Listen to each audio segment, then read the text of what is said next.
مجھے جو بڑا تعجب ہو رہا ہے کہ جب ہم دیہی سندھ کی بات کرتے ہیں تو وہاں پر پیپلز پارٹی کی ڈیکیڈ سے دہائیوں سے ایک ڈومیننس ہے، مگر نظر ہی آ رہا ہے کہ جے یو آئی اس میں ابھر کے سامنے آ رہی ہے. کیسے یہ آپ لوگوں نے یہ جو ٹرانزیشن ہے، کیا وجہ ہے کہ لوگ بیدار ہیں پیپلز پارٹی سے؟ پیپلز پارٹی کا کیا مسئلہ ہوا کہ آپ لوگوں کو، جو آپ کہہ رہے ہیں کہ بلاول کتنا کلوز آیا مقابلے کے اندر، بقول آپ کی جیت بھی گئے. دیکھیں میں آپ کو ایک بات بتاؤں،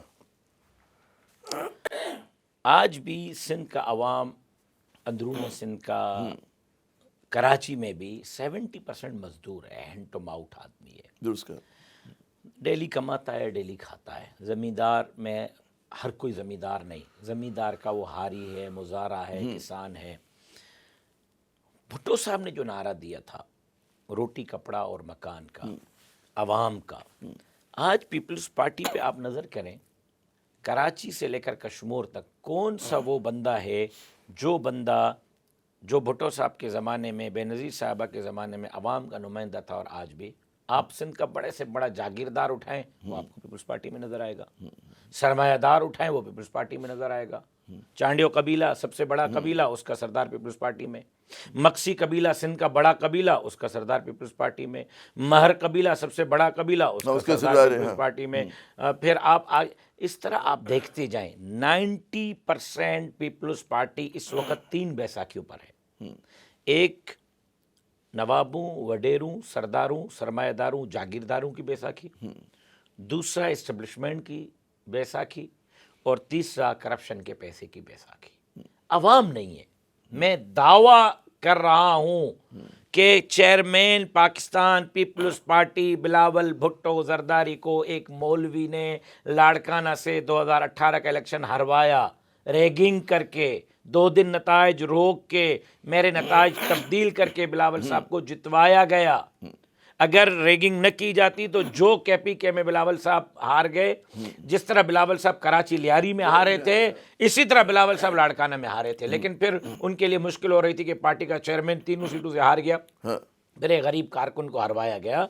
جب خود چیئرمین کا یہ حال ہے تو باقیوں کا کیا حال ہوگا؟ فیئر اینڈ فری الیکشن کے لیے جو ہم 2018 سے تحریک مولانا صاحب کی قیادت میں چلا رہے ہیں، ایسے نہیں چلا رہے.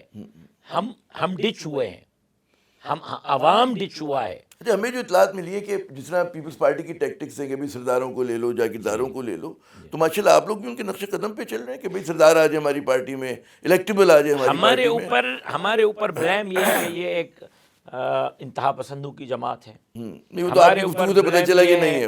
ہمارے اوپر بلیم یہ ہے کہ یہ ایک مسجد، مصلی، مدرسے تک محدود جماعت ہے. ہم نے اس لیبل کو اتارنا ہے. ہم نے اس لیبل کو اتارنے کے لیے ہر ایک کو اپنی پارٹی میں خوش آمدید کہا ہے. غریب آ رہا ہے اس کو بھی ٹکٹ دے رہے ہیں. میرا 2024 کے الیکشن میں ایسا بندہ بھی میں آپ کو دے سکتا ہوں جس نے پوری الیکشن کیمپین سائیکل پہ چلائی ہے، اینے کی موٹر سائیکل پہ چلائی ہے. میں آج بھی آپ کے سامنے لا کے کھڑا کروں گا کہ اس نے اپنی election campaign cycle motor cycle پہ چلائی. لیکن ایسا بندہ بھی لا کے دوں گا کہ جس نے نیک ٹو نیک سردار کے ساتھ سردار کے طور پر مقابلہ کیا، وہ بھی سردار ہے، وہ بھی سردار ہے. تو ہم اس طرف جا رہے ہیں، طاقت کو طاقت سے توڑنے کی کوشش کر رہے ہیں. اور اب پیپلز پارٹی اعتراف کر رہی ہے، سندھ حکومت اعتراف کر رہی ہے، میڈیا اعتراف کر رہی ہے، خود جو بڑی گہرائی کے ساتھ عوامی ان چیزوں کو دیکھ رہے ہیں، جو اس پہ تجزیے اور تبصرے کر رہے ہیں، جو اس پہ رپورٹنگ کر رہے ہیں، وہ اعتراف کر رہے ہیں کہ اس وقت سندھ کے اندر سیکنڈ لارجسٹ پارٹی اگر پیپلز پارٹی کے مقابلے میں کوئی ہے تو اس کا نام جمعیت علماء اسلام ہے.